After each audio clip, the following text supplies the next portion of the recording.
The things we wish to say. A 14-year-old boy was hit and killed late last night.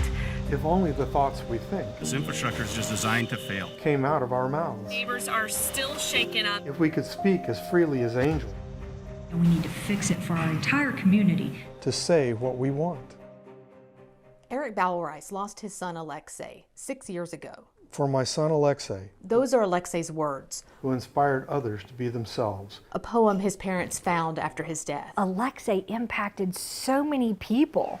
Alexei died after getting hit by a car, June 7th, 2016. It was shortly after 10 p.m. He and his friends crossed Spicewood Springs Road at Rustic Rock Drive, walking with their bicycles and using a crosswalk.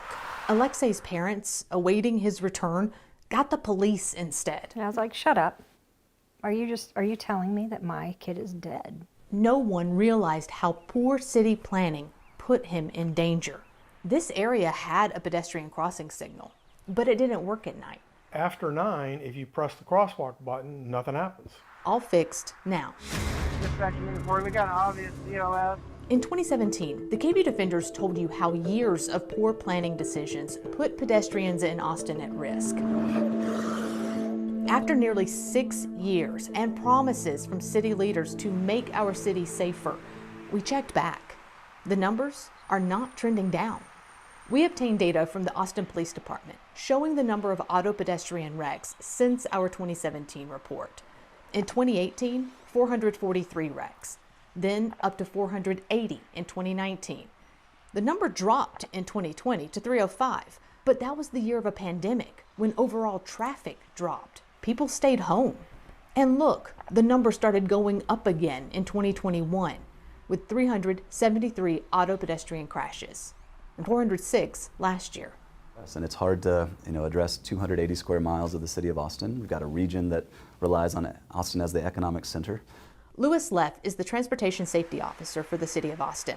He leads the Vision Zero plan, a plan to reduce all severe and fatal wrecks to, well, zero. I think we're on a good track. Austin's Vision Zero task force helps decide where money should be spent to make Austin's streets safer, and judges progress based on completed projects. Let's look at Vision Zero's numbers compared to APD's for the last 5 years and the 5 years prior. The Vision Zero data shows an overall decrease in serious traffic injuries and fatalities at intersections where safety improvements were made. A decrease of 15% for auto pedestrian wrecks. Again, at intersections, Vision Zero improved. But the APD data shows the whole picture. Over the last 5 years, we found total serious and fatal auto pedestrian wrecks actually increased slightly. And check out the fatal injuries. Fatal injuries spiked by 64%, going from 101 between 2013 and 2017 to 166 between 2018 and 2022, even with a pandemic. We showed Leff our findings, right? All crashes. What you're seeing is the result of how the built environment was built out over time, and a number of systems kind of overlapping, and really the historical policy choices and investments that were made over time. Austin did not have a mobility plan until 2019. That left thousands of miles of streets without sidewalks and intersections without beacons for decades. How often do you guys take a look at what you're doing and then make a shift around it? Pretty often. We continually evaluate the types of treatments we're doing, compare that to what we expected to see. He says the Vision Zero team pulls crash records daily. You can see the project's findings on a public dashboard. The KVUE Defenders dug into which areas currently see the most pedestrian-involved crashes. The city's Vision Zero data shows these are the city's high-injury roadways, aligning with our first report, showing most pedestrian-involved wrecks happen along North Lamar, East Riverside, South Congress, William Cannon, and North I-35.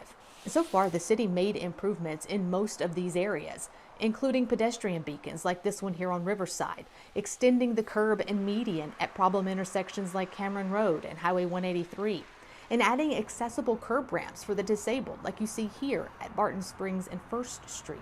What we're trying to do is make it very clear to both drivers and people walking that these crossings are legal, and we're going to make it safer for the folks that are trying to get across. But some city leaders say it's still not enough. Austin Transportation Department Interim Director Richard Mendoza and Austin Police Chief Joe Chacon filed this memo last December. It shows a growing share of fatal crashes are happening on freeways, frontage roads, and major arterials that are not owned by the city. So the state shares responsibility. Most of these are happening not at intersections. Glenda Chu is the spokesperson for the Texas Department of Transportation. They're not at a crosswalk. People that are crossing the streets and crossing busy streets. We told you how crossing the interstate can not only be fatal, but also impact the driver.